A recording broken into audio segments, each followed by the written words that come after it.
Dorothy Must Die, Chapter 30. I jumped back and gasped. I had been starting to wonder whether Pete even existed at all, and now he was sitting on my bed without a care in the world, like he belonged there. I had to remind myself that it wasn't my bed. It was Astrid's bed, which meant he was here to see her, not me. But why? All I wanted to do was run over to Pete and hug him, to tell him, it's me, Amy, and I'm okay.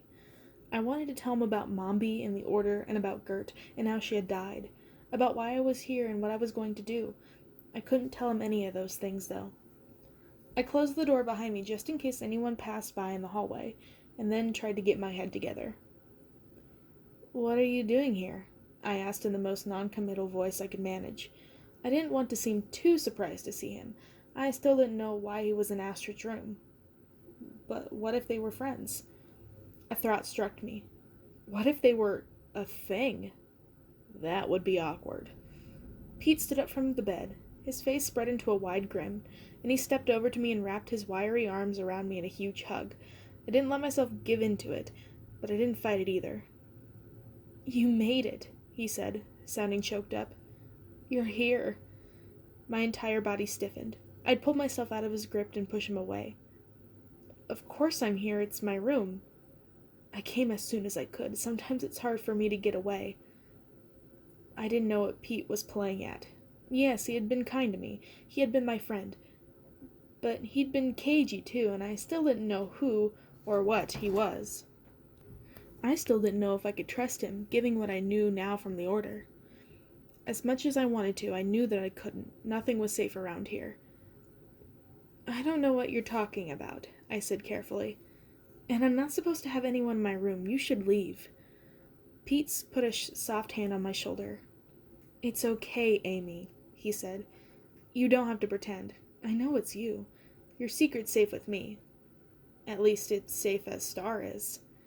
He reached into his pocket and pulled out my pet rat. When her little white face peered up at me and she gave me a squeak, I couldn't hold back any more, and tears welled up in my eyes. All the uncertainty and fear and strangeness of the last few weeks came flooding through my body at the familiar sight of her. I reached out my hands, and Star crawled into them. "How did you know?" I asked, looking up at Pete. "How did you find me?" "You can change your face, Amy, but I'd know you anywhere," he said. It wasn't any kind of answer. I wiped a tear from my cheek and studied Pete. His expression was as impassive and mysterious as his words. I clasped Star to my chest. "Is there something wrong with my disguise?" I asked. It was something I'd been worrying about since my run-in with Ozma, and if Pete could see through it, what was to stop someone like Dorothy or Glinda from realizing it wasn't who I said I was? "That's not it," Pete said. "Whoever cast the spell knew what they were doing. It will fool them all. Everyone except me." I suddenly remembered what they'd told me before I left the Order. That I'd have a handler in the palace. Another one of the Order's agents who would be keeping an eye on me. Someone to watch my back, and eventually give me instructions. I wondered if that someone would be Pete. It would make a lot of sense. He could have been the one who had led Mombi to me in the first place, when I was back in the dungeon. But I knew that I wasn't supposed to have any contact with my handler at all. Not unless it was totally necessary.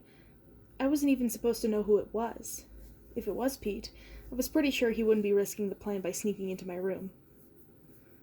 "I asked some of the other maids about you," I said. "They'd never heard of a gardener with green eyes."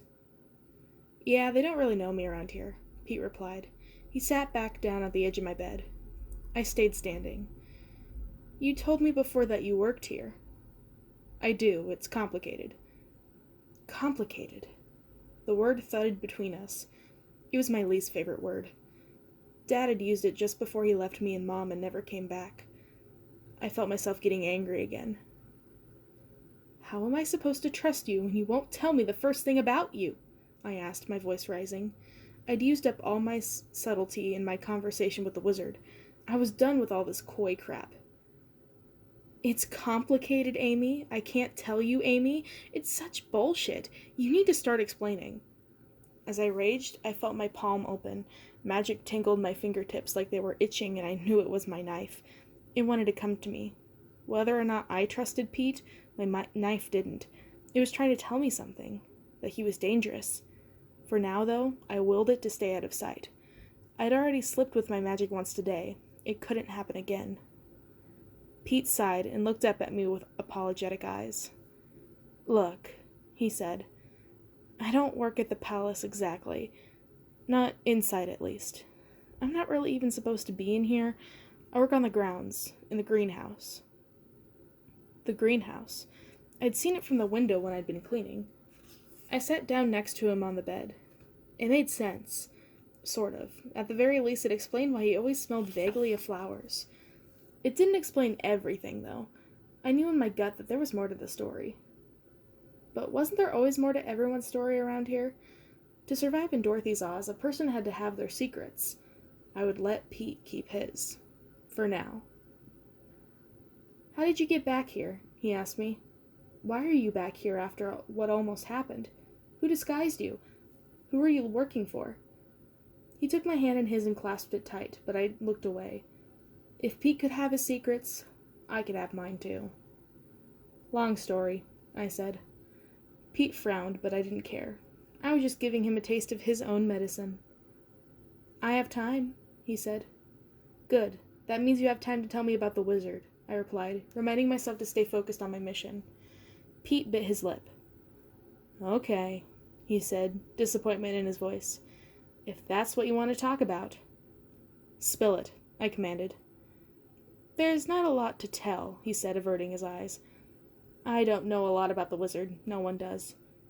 I pulled my hand away and placed it on my lap. Star was racing around the room, sniffing everything. "Tell me what you do now, then. Why is he here? What happened? What's his deal?" Pete paused like he was trying to decide how much was safe to say and then nodded. "There are different theories. The wizard left in his balloon just before Dorothy used his magic to go home. You know that part of the story." I nodded. "For a while he was gone, and then he wasn't. That's where it gets a little hazy." "Someone brought him back?" "Maybe. Or maybe the balloon never took him home at all. No one really knows. What we do know is there's somewhere along the way he spent some time with the witches. That's how he became a real wizard instead of a fake one." I jerked my face toward him in surprise. "What witches?" "The ones who are left. The ones Dorothy didn't kill. Not counting Glinda, obviously, though her twin is one of them. Their leader's a witch named Mombi. Anyway, between the time the wizard left and the time he showed up back in the palace, she and the wizard became allies. They aren't anymore, though. He came back to the palace pretty soon after Dorothy returned. Apparently, he and Mombi had a falling out." Now this was getting interesting. Still, I kept my face expressionless. I didn't want him to know that I knew Mombi or any of the other witches. "I talked to the wizard today," I said. "He was weird. He caught me doing something. But I don't think he cared. I think he might know who I am." Pete's eyebrows raised. "It's possible," he said. "The wizard always seems to know more than anyone else. It has something to do with the kind of magic he uses. It's different from the usual Oz magic. He's a real wizard now. The question is what kind of wizard he is." "Exactly. The usual question. Good or wicked." "Dorothy doesn't trust him," Pete continued, "but she thinks she can use him. I don't even know if the wizard knows whose side he's on himself." "What if he's figured me out?" I asked. "What if he tells Dorothy what he saw?" Pete twisted his mouth in thought. "I don't think he'd do that," he said. "But I'd stay away from him if I were you." I nodded, but I wasn't so sure. What if the wizard was supposed to be my contact here in the palace? His arrival pretty much synchronized with mine, and if everyone believed he'd had a falling out with Mombi, or that could make a good cover. There was still so much I didn't know. "What about Ozma?" I asked. "I saw her too. I think it was the real Ozma, not one of the holograms." Pete's face twitched just barely, but enough for me to notice. "She's around. I've never met her. She's not herself. Dorothy did something to her. Listen, just ignore her. That's what everyone else does." "She kissed me," I said. "That sounds like Ozma," he said. "She's in her own little world. It's kind of sad." Suddenly his eyes glazed over. His hands trembled at his sides. He tried to shove them in his pockets.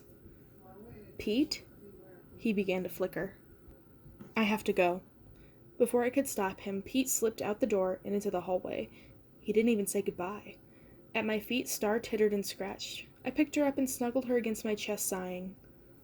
"Well," I said to my loyal pet rat, "at least I have one ally here I can trust."